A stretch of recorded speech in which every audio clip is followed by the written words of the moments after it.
last opportunity to speak. The reason being, my topic is boring. Literally, it is about boredom. And you don't want to start your session with the boredom topics, right? So, the whole idea of what we are doing at the present world and what is really happening. Just think like this. If there had been a phone in a Newton's hand, and if there had been a same apple falling on his head, what would have happened? Probably he would have taken a selfie, posted, and then he would have put a hashtag saying that apple a day keeps the doctors away, and probably looking for his likings. Probably we would have missed a great opportunity. Did you know 60% of millennials, and that means you all, sleep with a mobile beside you? The reason being, you don't want to miss the notification. It's not truly a notification, it's not truly the information you're seeking for, it is something else. That is our attention. Basically, as the time evolved, we have become very, very uncomfortable with something called a boredom, or being bored. What is really happening? In 2000, this particular study said humans had a attention span of nearly about 12 seconds. And now in 2015, that became 8.5. 2022, that just shrunk to 8 seconds. That means to say, okay, there's a progressive reduction in our attention span. But the context is this. When you see a golden fish, probably that has a better attention span. You may not agree. Your teachers would definitely say that, yeah, you're true that, my students don't have that thing. I better teach the golden fish. That may be a lighter note, but attention span is shrinking. I'm an endodontist. I deal with root canal treatments. Nobody likes that treatment. It is most a complex space in the human body.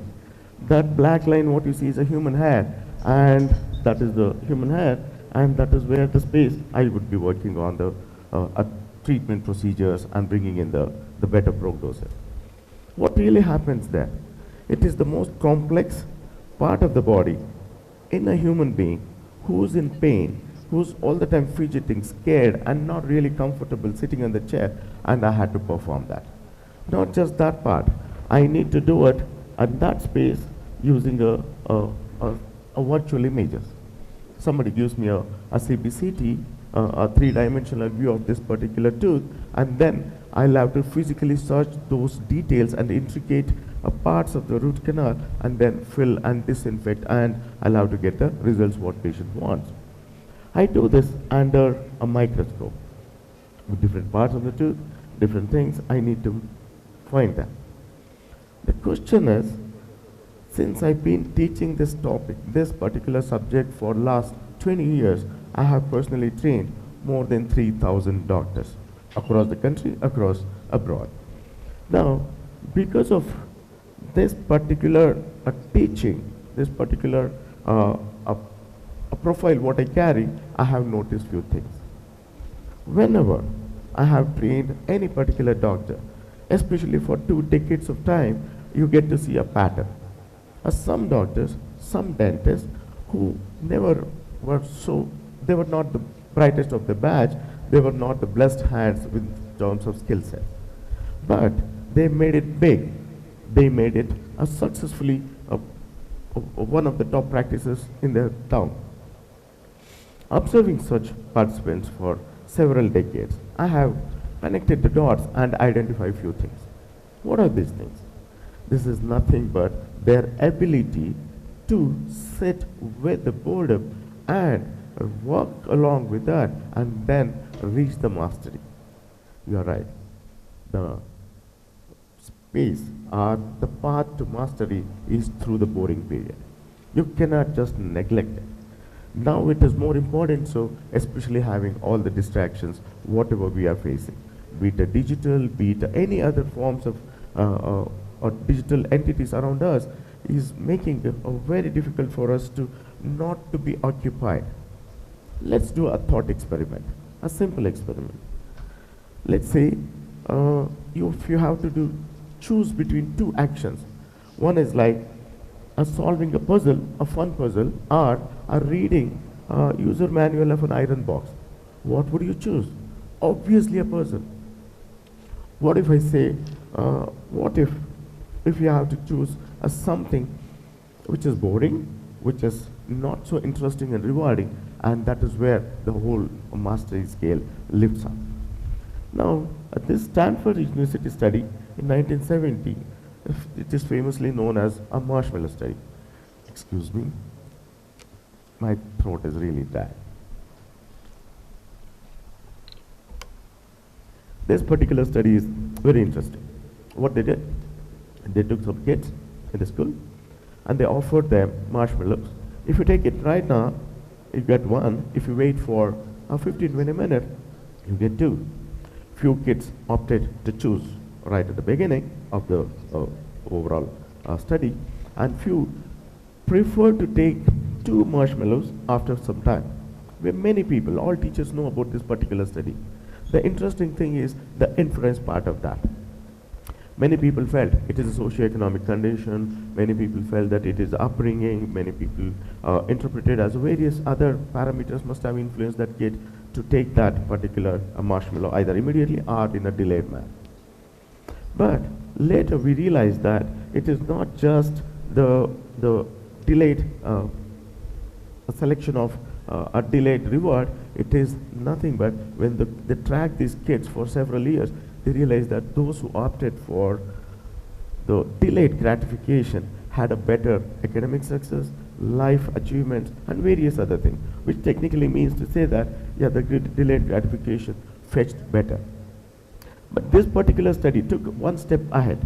This particular study, famously known as Dan Ariely study, in this study they found out, do the society actually believe in this? And they asked people, they said, yes, we do believe. 85% of them, they said yes, but only 15% follow it. What does it mean?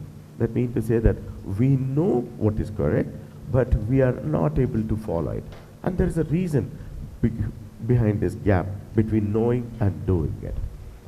The particular study, if I have to refer, this particular study is something which changed the corporate world, which literally said that when intentional boredom period was introduced, that is a break where you're not supposed to use mobile, you're not supposed to do anything else, and you still have to spend some time. And then when they were given a creative jobs, they outperform others by 34%. That means that the boring period or a boredom period basically makes something to your brain which kind of evolves and does it and goes back to its default mode and does a better job. The similar study got transformed by another, this similar study literally gave another meaning by this another study by Sandeman. This particular study showed that whenever anybody had this boredom period, they had 41% original thoughts in terms of like a creative field, an innovative field, and various other things. In my training, when I train my students, I have noticed this pattern as well. That means that a student who was like highly knowledgeable, good scorer, or best hand, just couldn't go through that boring period, and hence he had not so good practice. And this whole information or the understanding transcends dentistry in various other fields. Since I've been working as an endodontist for last 20 years, various my patients, when I observe them, I see this pattern. The one who's the most successful, the biggest achiever, the athlete, or the best chess player, or whomever you take, it is always the same. They went through this boring period. What if we take this a boring sense as a feature that you are on the right path? What if this boredom is actually a brain way of telling you that, okay, I'm on the right path, I'm rewiring myself, please wait, hold on. And instead of that holding on, we start overfeeding the information. We start overloading our brains. This is where the things get a little cranky. The boring task build a kind of a cognitive stress on the brain. If you literally want to know what exactly this boring thing does to our brain, it creates a beautiful environment. It is called cognitive stress. Why this cognitive stress is required? To understand that, you need to understand the gym. If you want to build a muscle, you need to create a micro injuries, a stress, a pressure, inflammation, and that is when the cells will proliferate and grow and you will have a stamina. Very similarly, if our brain has to evolve, it needs that cognitive stress where the new neural pathways are going to be built and your brain's ability to evolve in terms of neuroplasticity enhances tremendously. And this boredom period is essential for that evolving condition. If we keep avoiding that, probably that is what we are missing here. This particular study, published in Journal of Sports Medicine, told us that when they spoke to this nearly 847 high endurance athletes, they had one thing in common. Whenever these athletes had high tolerance for a sport specific boredom tolerance, when they had that one, they had 73% less chance of quitting. That means that not the physical pain, it is not the exhaustion, it is not the any other entity which made them to quit the game halfway through. It is the boredom. That means repetitive task of doing the same thing again and again, make them quit. But the one who has a little resistance for this, a little tolerance for such boredom, has made it big. Most predictable marker of a success as at today, if you notice keenly, a bodybuilder who spent an extra hour where all his friends went home and he was doing that boring stuff, that repetitive exercise. A rank holder has spent that little extra time, which is not so fun part, but still sat through that. An athlete who's practiced it so many times, the same moves, same strokes, same this thing, again and again, to make sure that he's gone through that boredom. Zakir Hussain, a famous tabla maestro, once said that if he wants to master anything, he would listen to the same rhythm again and again until it becomes a boredom. And then that is when he passes through that phase, that is where the mastery comes on that particular rhythm. Keeping that in our mind, this is the another study. Before we get into the study, we need to know, if boredom has so much of benefits, why can't we just follow it? Okay, sit for a while, keep the mobile aside, okay, let's feel bored and our brain evolves. No, it's not that easy. It's not that simple. The study about this particular thing, they wanted to know what is the boredom in compared to the physical pain. They chose 2,000 volunteers, and this particular study said that they were given an option. That option was either 15 minutes of alone time, you sit alone, no gadgets, nothing, and you spend time with your thought. Or you take an electric shock, you don't have to sit through this process. And both of them will have, end of that session, they'll have a reward. 67% of men, 25% of women, they prefer to take an electric shock instead of sitting through that boredom period. That means to say your boredom is not just uncomfortable feeling. That means to say they don't mind having physical pain rather going through this boredom period. Which technically proves that, okay, boredom is much higher, a stronger feeling for human beings. In this the last 2 decades of training, what have we learned? What is that we have achieved? In our academy, whenever we train our participants, we tell them this. When you have to master something, don't let go that a boredom, a zone where your brain is literally trying to rewire and make a new connections and different context of the information whatever you have, which is most important for coming up with a very creative, very innovative ideas. That means that a couple of other studies previously also showed that the boredom period gives a better creativity, a better original thoughts. So in our academy, what we did this a concept called react.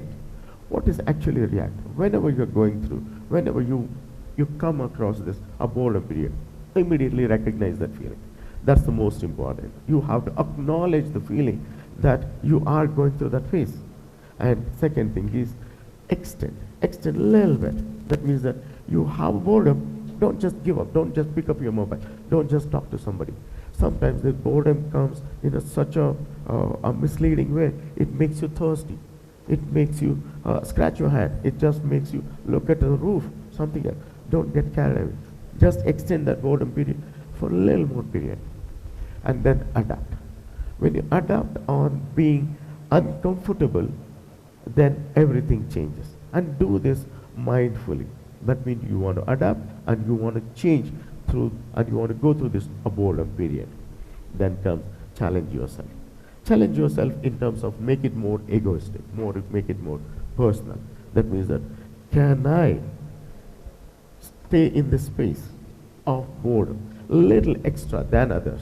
Because those who stayed there were the rank holders. Those who stayed in that boredom period were the achievers. Those who stayed there and continued to do their work were the athletes and the bodybuilders. That means that there is a proven record to stay there and believe that one. Obviously, the last part is the trust the process. Why do we need to trust the process? The reason being, this is not immediate rewarding exercise. When you're going through the boredom period, when you apply the react method, this is going to happen. You're going to feel nothing. But gradually and eventually, you'll notice that your achievements are easy, better, and far more fetching. In our culture, sadhana is always talking about the very similar thing. Sadhana is nothing but a spiritual way of repetitively doing the same activity, same mundane, not entertaining, not rewarding activities, so that your brain calms down. It does stop reacting to this attempt of, getting entertained. We as a human beings, especially in the 21st century, stand at a point where distraction is the money. Your whole world, the capitalistic world, or a business world, or the geopolitical, everybody wants you to be distracted. They all want you to not to focus. They want you to be a consumer of data. And having an attention, knowing the fact that our attention span is shrinking, having the idea that, okay, your brain ability to evolve and make a new connections is shrinking. Now the best decision in this period is to be a human, to be a creator, to be a successful a person. Obviously you need to be more a thinking person. Why do we need to think? Because system wants you to be a consumer of the data. We as humans evolved not because we were strong, not because we could outrun the lions, not because we were stronger than any animal. We were weak, but we had the ability to adapt. We had the ability to make best use of available things. Hence, whenever there is a boredom struck to you, think that your brain is rewiring, re-evolving, and its neuroplasticity is enhancing. And we don't want to be stuck in the information overloaded condition where our brain failed to create new things. Boredom is not just a negative feeling. What if this particular feeling is your body hack? What is this particular thing? Whenever you're reading something, doing something, when you hit that boredom period, that is exactly where your body is trying to tell you're on the right path. But your learned mind is trying to distract you.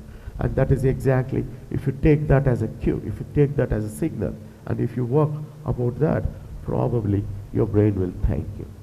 Thank you so much.